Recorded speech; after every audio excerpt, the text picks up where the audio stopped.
Good morning, all. Welcome to the pharmacology classes. Today we have anti-adrenergic agents, or it's also called adrenergic antagonist.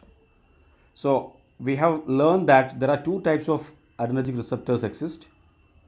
These are alpha and beta receptors, and we have discussed the detailed pharmacology of sympathetic stimulation, sympathetic drugs, sympathomimetics, its pharmacology, its indication, contraindications, etc. Now, we'll be moving on to the drugs, a group of drugs which block the transmission of the sympathetic nerve system.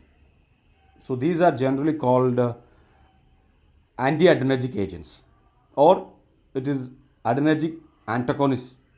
So, there are two receptors, we know that alpha and beta receptors. So we have drugs which can block alpha receptors, and we have drugs which can block beta receptors.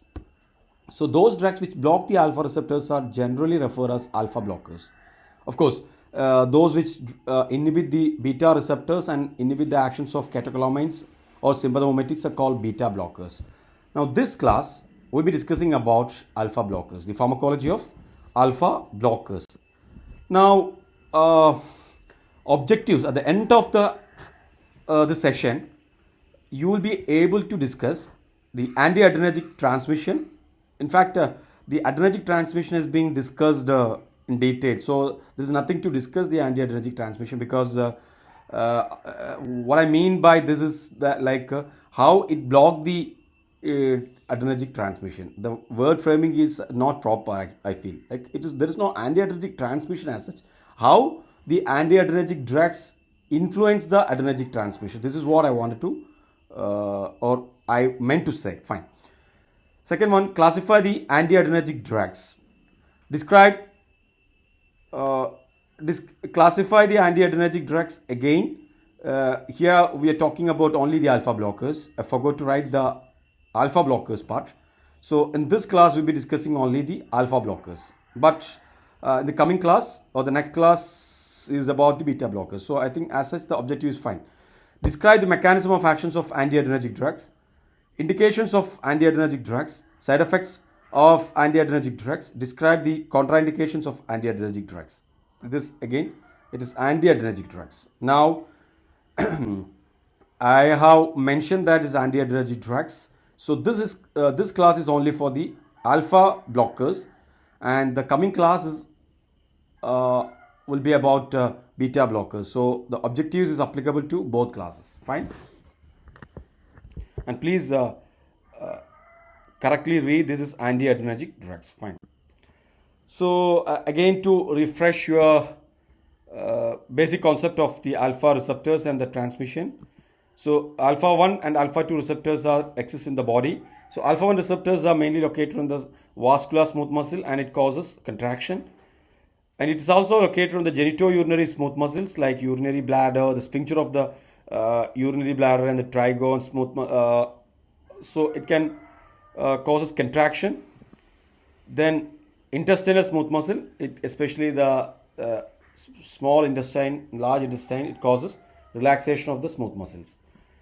And there is one more area where the constrictor pupillae muscle of the eye, the intraocular muscle of the eye, dilator pupillae of the muscle. I'm sorry, dilator pupillae of the muscle, dilator pupillae muscle. So blocking the alpha 1 on the eye causes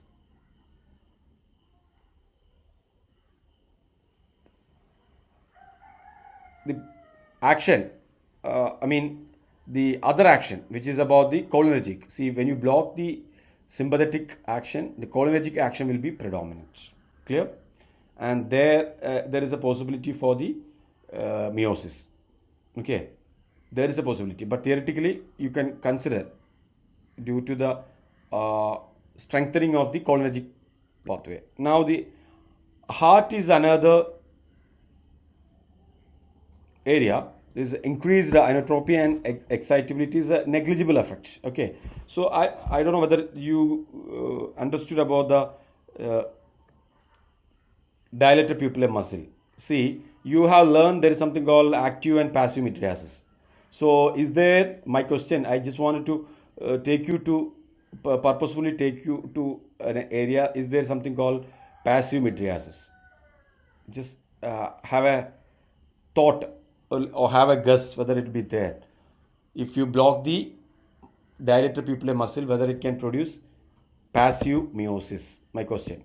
Okay, this is what I wanted to ask you.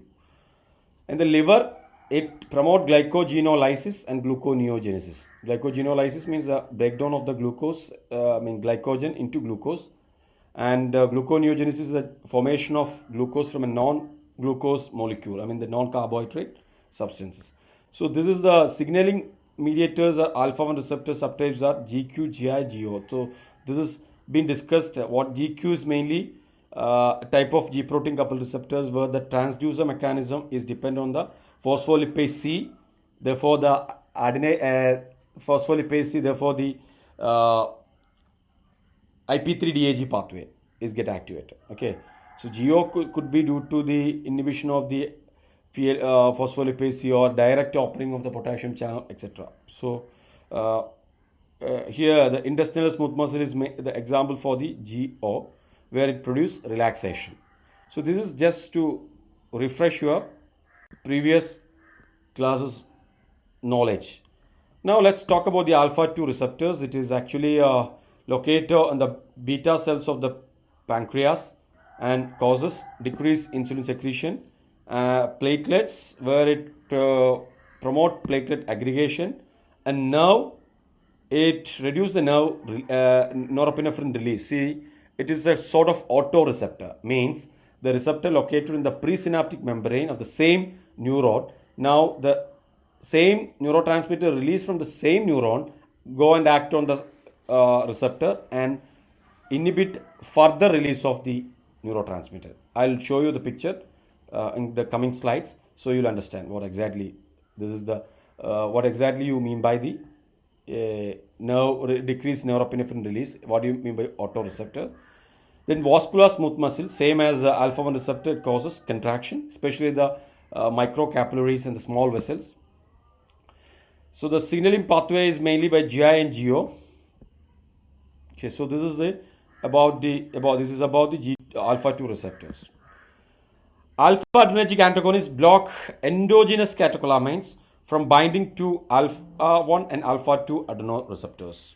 So any receptor blockers go and bind to the receptors, and as a result it block the binding of pure agonist. As a result, it block the binding of pure agonist. So this is what happened when you use an alpha blocker.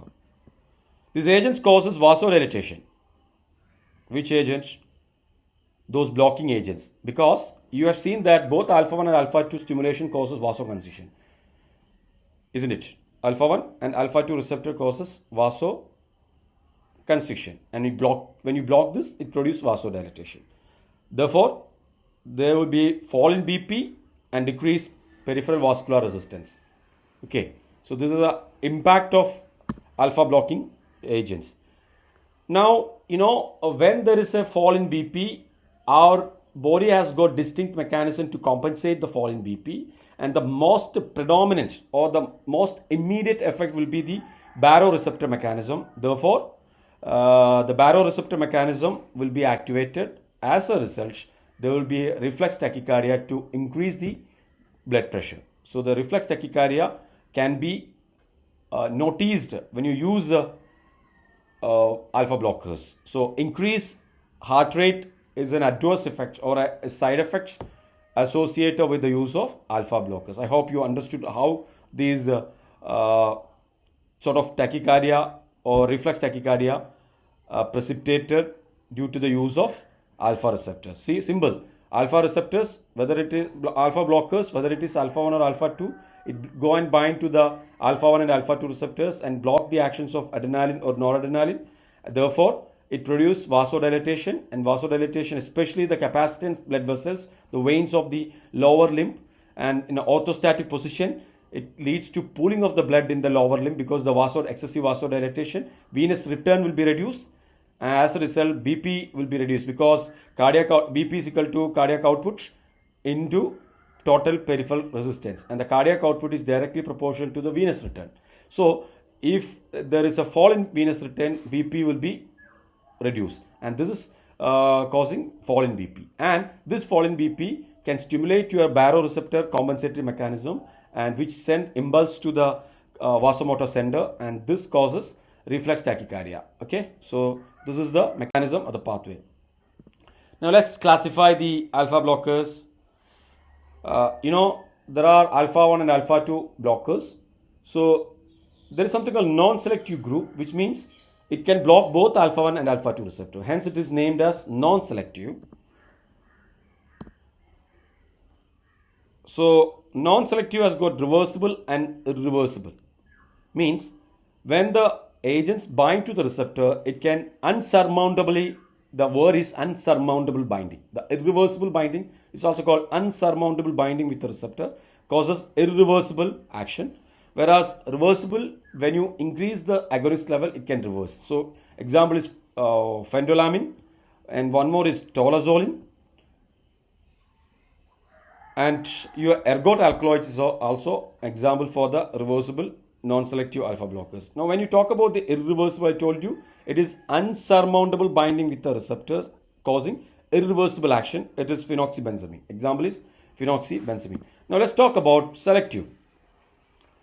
Alpha 1 selective. We have prazosin. Prazosin is a prototype, and of course its congeners are the terazosin, tamsulosin. Okay. Now alpha 2 selective, we have yohimbine. So this is how you classify the alpha blockers. Alpha 1 selective, prazosin, terazosin, doxazosin, tamsulosin, etc. And alpha 2 selective, currently only yohimbine is available because there is no much of pharmacological implications except few like erectile dysfunctions. Then non-selective, we have irreversible and reversible, and I told you what do you mean by irreversible. We have one example, phenoxybenzamine, and reversible is phentolamine, right? So if you want more example for selective alpha 1, I can tell you that terazosin, doxazosin, alfuzosin, then bunazosin, tamsulosin, intoramine, urapidil, and many other examples are there. Okay. Now let's talk about the pharmacokinetics of this group of drugs. Of course, most of the drugs are given orally, and these are active by oral as well as the parenteral route. Phentolamine is rarely given orally. Phenoxybenzamine has short 30 minutes biological half-life. Means after that half of the concentration is cleared within half an hour from the blood, but the action can be last up to 48 hours, means up to 2 days, because it binds unsurmountably or covalently to the receptor. So even after complete clearance from the blood, the action can be persisted due to the irreversible binding nature of the drug. So this is why we call phenoxybenzamine as a irreversible alpha blockers. Phentolamine has a duration of action of 2 to 4 hours when used orally, and 20 to 40 minutes when given parenterally. Alright, so you have to consider this difference in their duration of action when you choose the route of administration. Prazosin and the other alpha 1 selective blockers act for 8 to 24 hours. So I have quoted some examples. Some of them are very long acting and some of them are short acting. So the average duration of action varies from 8 to 24 hours. So the mechanism is clear. Now there's nothing to explain. Phenoxybenzamine has got peculiar characteristics. I told you this is irreversible. So phenoxybenzamine binds covalently or unsurmountably to the alpha receptors, thereby producing an irreversible or insurmountable blockade.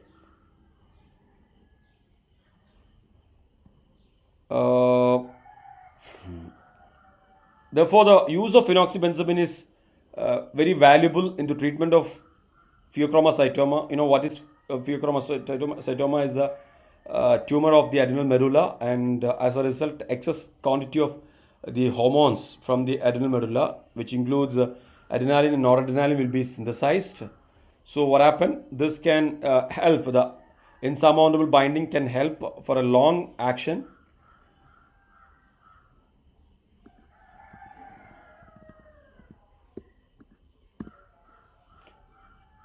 Other agents are competitive pharmacologic antagonists, which is reversible in action.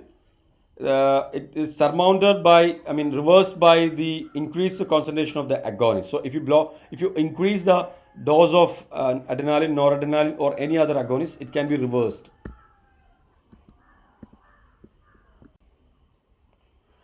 Now let's see what are the effects of non-selective alpha blockers. Non-selective alpha blockers. These agents causes a predictable blockade of alpha mediator responses. The most important effects on non-selective blockers are on the cardiovascular system.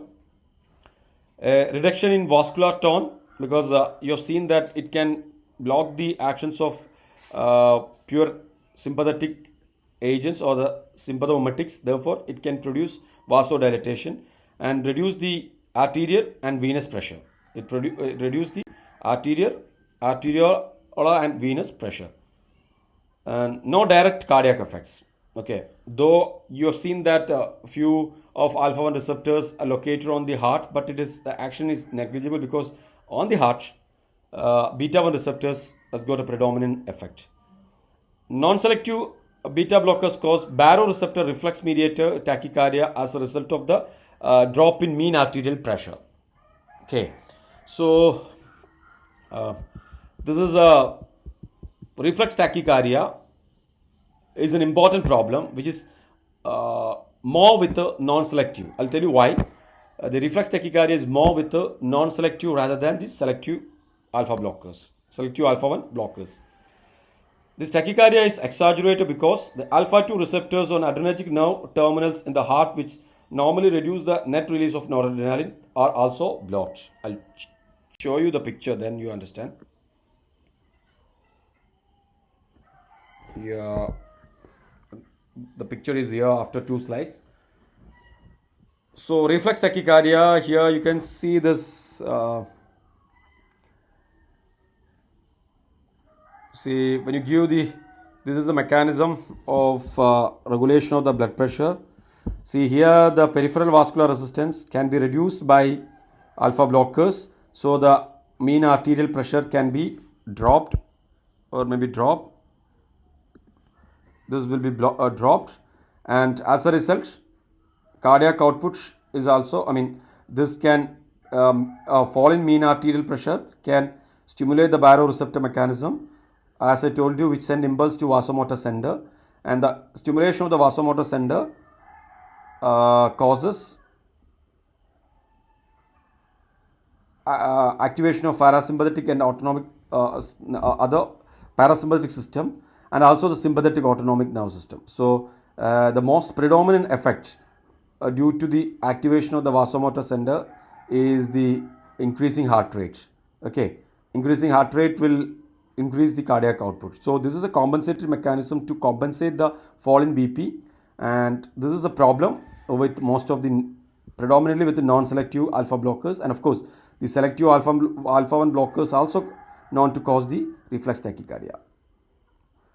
And the contractile force is also affected. So when the sympathetic outflow is increased as a result of the vasomotor centers effects, the contractility of the heart also increase, and venous tone also increase. So altogether, all this venous return will be increased, trochole will be increased, cardiac output will be increased, and which will try to compensate the mean arterial pressure. So when this is the simple explanation, when you use alpha blockers, this peripheral vascular resistance will be reduced due to the vasodilatation, fall in mean arterial pressure, stimulation of baroreceptor, stimulation of vasomotor center, and all these are the compensatory mechanisms. So I hope you understood. I told you something like, see, when you use a non-selective alpha blockers, see, this is what I told you. Alpha 2 receptors, when I told you the locations of alpha 2 receptors and its action, told you the stimulation of the alpha 2 receptor on the at the presynaptic membrane as an autoreceptor. Stimulation causes inhibition of further release of norepinephrine. See, Now, see, immediately the norepinephrine is released. This same norepinephrine causes inhibition of further norepinephrine release from the same synapse. And this is why it is called autoreceptor. Now, implication, when you use a non-selective alpha blockers, here it is alpha 2 receptors. So, non-selective alpha blockers can act at the presynaptic autoreceptor alpha 2 receptors. And what happened? You're blocking this alpha 2 receptor. So, generally, an agonist binding to the alpha 2 receptor inhibit the release of norepinephrine. Now, you're blocking this alpha 2 receptor, and this inhibitory effect will be lost. As a result, more and more norepinephrine will be released, and this norepinephrine may increase because it can directly act on the heart, the fall in BP itself causing the reflex tachycardia, and this norepinephrine can contribute further to the reflex tachycardia. So there will be a worsened or increased reflex tachycardia. I'll repeat, alpha 2 receptor blockade, when you use a non-selective alpha blockers, it block the inhibitory effect. Please carefully listen the sentence. It block the inhibitory effect of the alpha 2 receptors on the synapse, the vesicles. Therefore, blocking the alpha 2 receptor increase the release of norepinephrine. So the effect of blocking the presynaptic autoreceptor, the alpha 2 receptor, is increased release of norepinephrine, and increased release of norepinephrine further worsen the reflex tachycardia, because norepinephrine can directly act on the heart and it increase the heart rate. It has got positive inotropic effect as well as positive chronotropic effect. So please remember that. Now, epinephrine reversal, it's also called vasomotor reversal of Dales, or Dale's vasomotor reversal, because Dale was a scientist who identified the phenomenon. Now you can see this is the normal effect.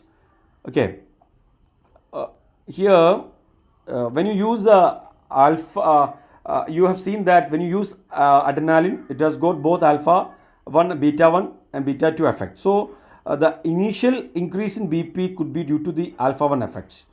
See, alpha 1 receptors are more sensitive, so the rapid effect is due to alpha 1 effect. So, alpha 1 stimulation, talking about the alpha 1 agonist, adrenaline.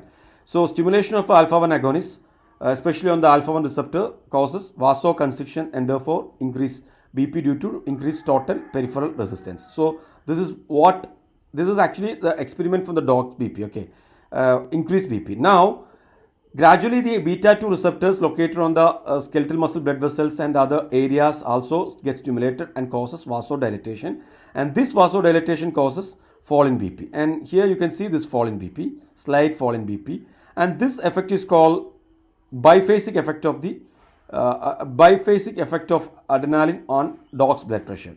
Now what I want to show you, when you use an alpha blocker like phendolamine, okay, phendolamine here as shown here, phendolamine, and repeat the same experiment with the adrenaline, the initial increase in BP will be vanish. You don't observe the initial increase in BP, and only the fall in BP part can be observed. I hope you can follow this. See, this segment is not observed here. Indirectly it causes fall in BP, and the masking of increase in BP with the alpha blocker, that is the phendolamine, is called vasomotor reversal of Dale. So there are two, or it's also called epinephrine reversal. So there are two terms to be understood. One is biphasic effect. It's very easy. This is the biphasic effect.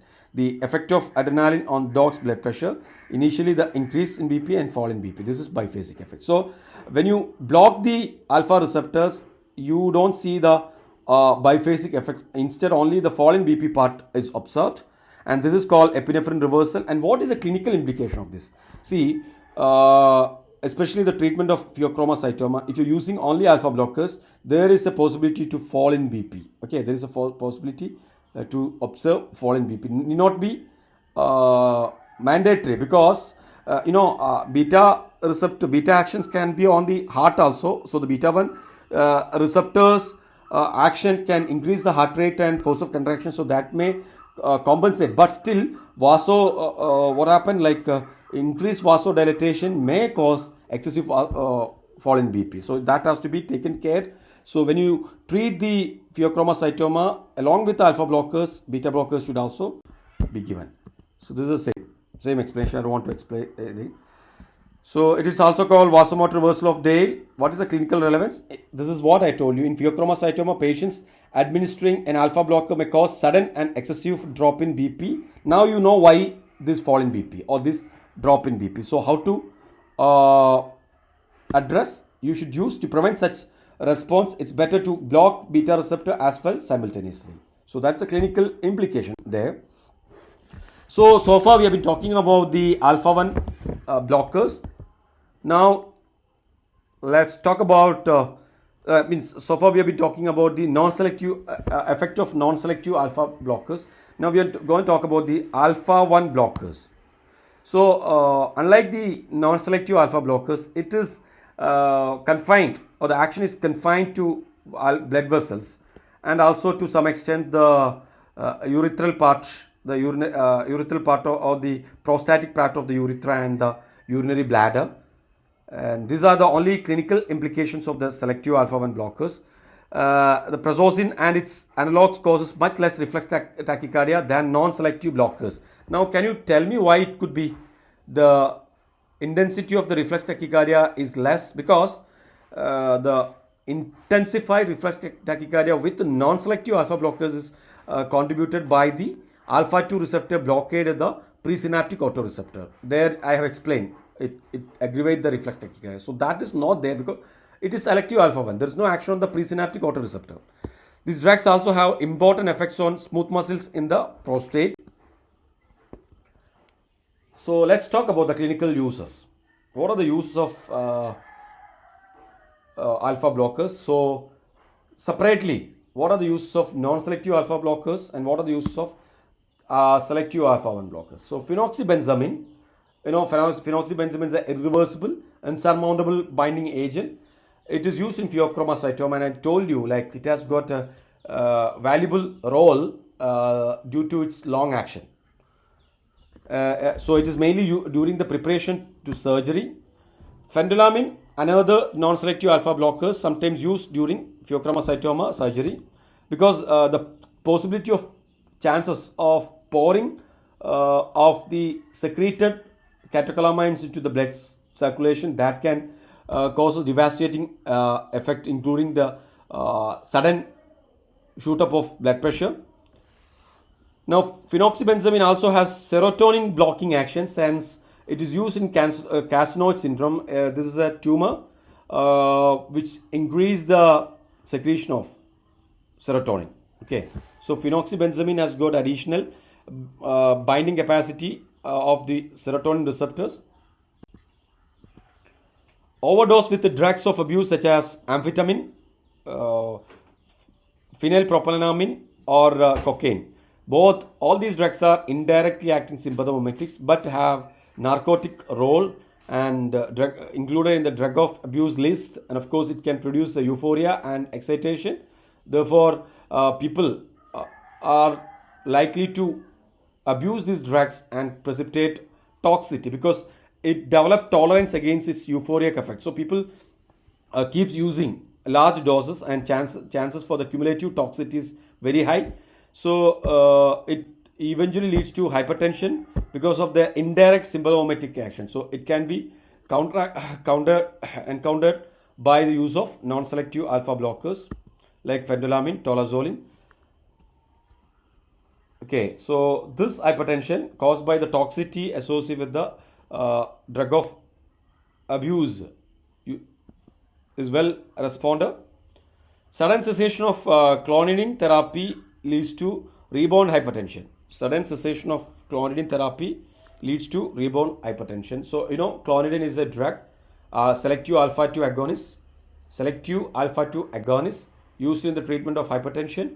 Now when you start using clonidine, you should not suddenly or abruptly stop it because it can precipitate rebound hypertension. So generally, like if you reinstate the therapy with the clonidine, this problem can be solved. But in some cases, the reinstation may not be sufficient. So in such cases, it may not be sufficient to address the rebound hypertension. In such cases, you may have to depend on a non-selective alpha blockers. So then Raynaud's phenomenon is a peripheral vascular condition where it causes the obstruction of the blood vessels of the periphery, especially the extremities, and leads to the decreased circulation to the extremities. So when you use a non-selective alpha blockers, it go and bind this receptor and block the actions of the vasoconstrictor agents like adrenaline, noradrenaline. Therefore, it may provide vasodilatation. Hence, it may increase the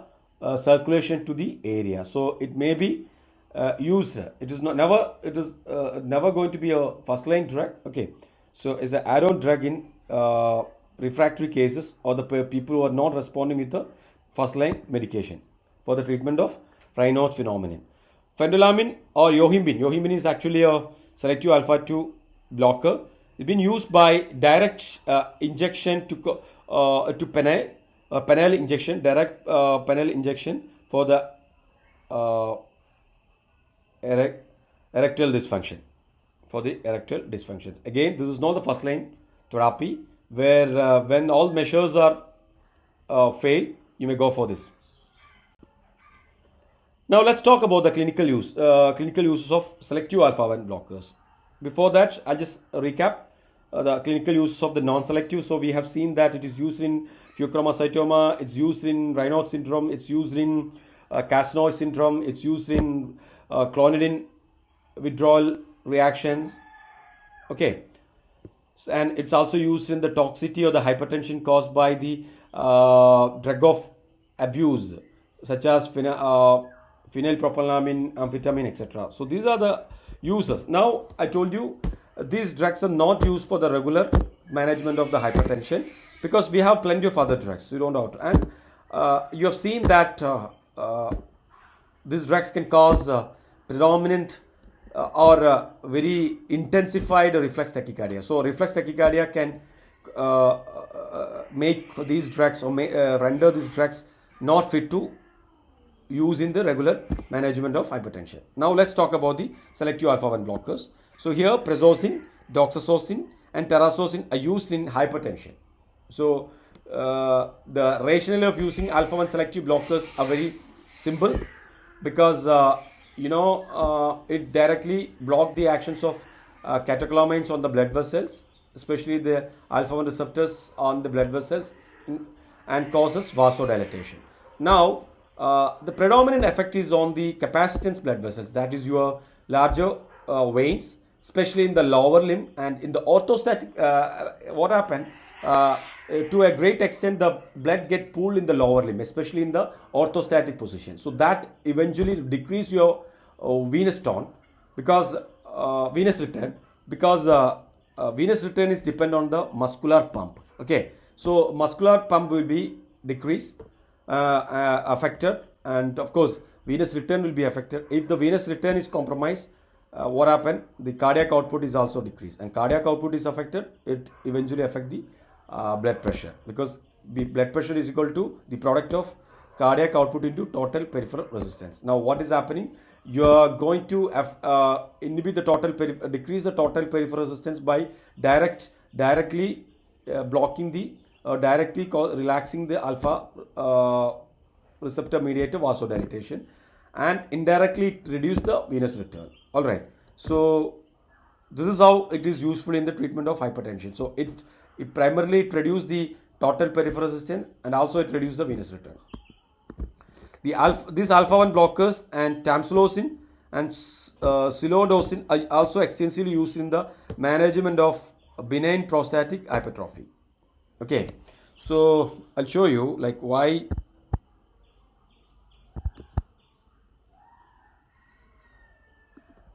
See, suppose if it is the urinary bladder, now the urethra, and here you have prostate, and here what happened, the elderly age group, the prostate start to enlarge, and the enlargement of the prostate have a compression on the urethra passing through the prostate, and the compression causes urinary retention. So this is very common in elderly age group. So it could be due to the benign enlargement or the malignant enlargement. So whatever it may be, the enlargement of the prostate eventually compress the prostatic part of the urethra. As a result, urinary retention and of course difficulty to urinate is an important problem with the prostate enlargement. So what is the role of alpha 1 blockers here? So here the prostatic part contain reach of alpha 1 receptors, and this alpha 1 receptor blockade will reduce the effect of the catecholamines on the alpha 1 receptor and causes relaxation Okay, so which enhance the urinary voiding. Okay, so this is how alpha 1 blockers are useful. Now, why tamsulosin? See, tamsulosin has a peculiar characteristic because it is more selective on the prostatic part of the alpha 1 receptors. So, tamsulosin and to some extent terazosin is also more selective at the alpha 1 receptors located or situated in and around the prostatic part of the urethra. Fine. So that's why it is used in benign hypertrophy of prostate. So the major two indications of alpha 1 blockers are treatment of hypertension and benign hypertrophy of prostate. And I have told you what is the role and what is the rationale of using these group of drugs in these two conditions. Fine. Now, apart from this, prazosin is also used as an antidote in scorpion sting. So, scorpion bite can cause its poisons may have excessive adrenergic effect, sympathomatic effect. So, that can be blocked by the use of prazosin. So, please remember these are the three major indications. Now, let's see the adverse effects of. Let's see the alpha 1 indication. So most of the toxicities are its extension of pharmacological effects. See, all toxicities, most except maybe hypersensitive reactions, all these toxicities, all the untoward effects can be easily anticipated, easily identified, because these are quite expected or anticipated due to the extension of its pharmacological effect. Now let's see. The most important toxicities of the blockers are simple extension of their alpha blocking actions. Orthostatic hypotension, and I've clearly told you the reason, because the capacitance blood vessels, the lower limb get dilated immensely and the blood get pooled over there, causing the orthostatic hypotension. So orthostatic, the standing position, is the culprit. And in case of non-selective agents, marked reflex tachycardia is another.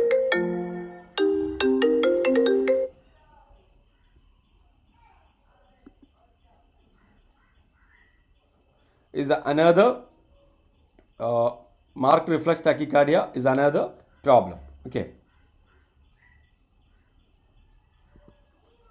Tachycardia is less common and less severe with the alpha 1 selective blockers, and I told you the reason why the reflex tachycardia is less, because it doesn't act on the alpha 2 receptors or the special autoreceptors, and you know what is the role of these alpha 2 receptors in this reflex tachycardia. We have clearly explained.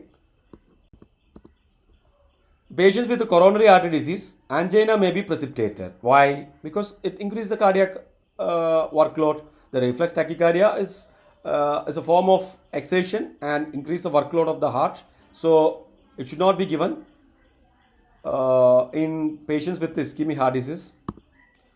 Oral administration of some of these drugs can cause nausea and vomiting. Okay. Now there is something called the first dose effect. Okay, what is this first dose effect? When the selective alpha 1 agents are associated with the exaggerated orthostatic hypotension, because when a person stands in a standing position, it can lead to hypotension. It is observed in first few doses, and therefore it's called the first dose effect only, and gradually that hypotension intensity comes down. So basically, the first few doses of alpha 1 blockers when it is used for the treatment of hypertension or even for the prostate hypertrophy, the person may develop orthostatic hypotension, and this is called the first dose effect.